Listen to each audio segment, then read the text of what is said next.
ഇപ്പൊ നവാസ്കാർക്ക് പേടിയാണ്. കാരണം ഞാൻ എന്തെങ്കിലും എനിക്ക് പറ്റിയാലോ എന്ന് വെച്ചിട്ട് നവാസ്ക പറയും വേണ്ട, എന്തെങ്കിലും ആക്സിഡന്റ് എന്തെങ്കിലും ഉണ്ടെങ്കിൽ നിനക്ക് എന്തെങ്കിലും പറ്റുമോ, അത് വേണ്ടാന്ന് പറയും, എപ്പോഴും പറയും. അപ്പൊ എനിക്ക് വീട്ടിലിരുന്ന് കുട്ടികളൊക്കെ ക്ലാസ്സിൽ പോയി കഴിഞ്ഞാൽ ബോറിങ്. അപ്പോൾ ഫാഷൻ ഡിസൈനിങ് പഠിക്കാൻ പോയി, ഡിപ്ലോമ എടുക്കും. അപ്പൊ ആ സമയത്ത് ഡ്രൈവറൊക്കെ വെച്ചിട്ട് പോകുമ്പോ എനിക്ക് ഭയങ്കര ഇറിറ്റേഷനാണ്.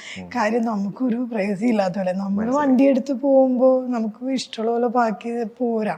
ഇത് ഒരാളെ വെയിറ്റ് ചെയ്യണം, കഴിയുമ്പോൾ ആളെ വിളിക്കണം. അപ്പൊ എനിക്ക് ഭയങ്കര, ഞാൻ നവാസ്ക ഭയങ്കര ബോറിംഗാന്ന് പറഞ്ഞു. അപ്പൊ നവാസ്ക പറഞ്ഞു എന്നാ പിന്നെ അങ്ങനെ വണ്ടി എടുത്തു തന്നത്. നവാസ്കയുടെ വണ്ടി തോടിക്കല, അതിപ്പോഴും വലിയ വണ്ടി ഉപയോഗിക്കുന്നത്. പിന്നെ അത് മാത്രമല്ല, ഇനി ചെറുതായിട്ടൊക്കെ തട്ടിയാലും മുട്ടിയാലും കുഴപ്പമില്ലാത്ത വണ്ടിയാണ് നമ്മൾ ആദ്യം പരീക്ഷിക്കാൻ കൊടുത്തത്.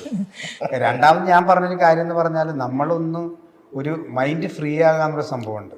100 ടെൻഷനിലൊക്കെ നമ്മളിത് പഠിക്കുക, അല്ലെങ്കിൽ വീട്ടിലെ കാര്യങ്ങളൊക്കെ ചെയ്തപ്പോൾ തന്നെ വണ്ടി എടുത്ത് പോവുക. കാരണം അങ്ങനെ ഇറങ്ങാൻ പറ്റുന്നൊരു സാഹചര്യമല്ല. അപ്പൊ ഞാൻ പറഞ്ഞു വണ്ടി നമുക്ക് പോയാൽ കുഴപ്പമില്ല, പക്ഷെ ഭാര്യ പോയാൽ പിന്നെ നമുക്ക് വേറെ അല്ല, സത്യം പറഞ്ഞാൽ അത് എന്റെ മനസ്സിലുള്ള കാര്യങ്ങളത്. അപ്പൊ അങ്ങനെ പിന്നെ ഓടിച്ച് കുറെ ഫ്രീ ആയി കഴിഞ്ഞപ്പോഴാണ് നമ്മള് ഇപ്പൊ ആളൊറ്റയ്ക്ക് എല്ലാ സംഭവങ്ങളൊക്കെ കറക്റ്റായിട്ട്